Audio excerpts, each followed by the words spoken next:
అక్రమాస్తుల కేసులో మాజీ ముఖ్యమంత్రి వైఎస్ఆర్సీపీ అధినేత వైఎస్ జగన్ బెయిల్ రద్దు కేసుపై సుప్రీంకోర్టులో విచారణ వాయిదా పడింది. జగన్ బెయిల్ను రద్దు చేయాలంటూ ఏపీ డిప్యూటీ స్పీకర్ రఘురామన్ దాఖలు చేసిన పిటిషన్ సోమవారం విచారణకు వచ్చింది. అయితే సీబీఐ తరఫు సీనియర్ న్యాయవాది అందుబాటులో లేనందున విచారణ వాయిదాకు సీబీఐ తరఫు న్యాయవాది విజ్ఞప్తి చేశారు. దీంతో తదుపరి విచారణను సుప్రీం ధర్మాసనం జనవరి 27కు వాయిదా వేసింది. కాగా జగన్ బెయిల్ రద్దు కేసుల బదిలీకి సంబంధించి డిప్యూటీ స్పీకర్ రఘురామకృష్ణంరాజు దాఖలు చేసిన పిటిషన్పై సుప్రీంలో కీలక పరిణామం చోటు చేసుకుంది. కేసులను విచారిస్తున్న ధర్మాసనంలో మార్పు జరిగింది. గతంలో విచారించిన జస్టిస్ అభయ్ ఓకా, జస్టిస్ పంకజ్ మిట్టల్ ధర్మాసనం నుంచి జస్టిస్ వివి నాగరత్న, జస్టిస్ సతీష్ చంద్ర శర్మ ధర్మాసనానికి సుప్రీంకోర్టు రిజిస్ట్రీ మార్చింది.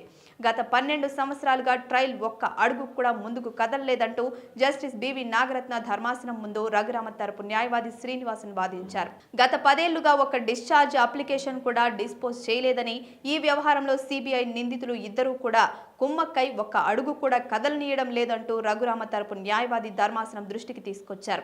మరోపక్క డిశ్చార్జ్ పిటిషన్లపై వాదనలు విని వాటిపై ఎలాంటి నిర్ణయం వెలువరించకుండానే 5గురు జడ్జీలు బదిలీ అయ్యారని, ప్రతిసారి ఇలా జరుగుతున్నందున ఇందులో కుట్రకోణం దాగి ఉందన్న అనుమానం కలుగుతోందని, ఒక డిశ్చార్జ్ అప్లికేషన్ పై తుది నిర్ణయం వెలువడకుండా బదిలీ అవడంతో కుట్రకోణం దాగి ఉందని అనడంలో సందేహం లేదని రఘురామ తరపు న్యాయవాది వాదనలు వినిపించారు.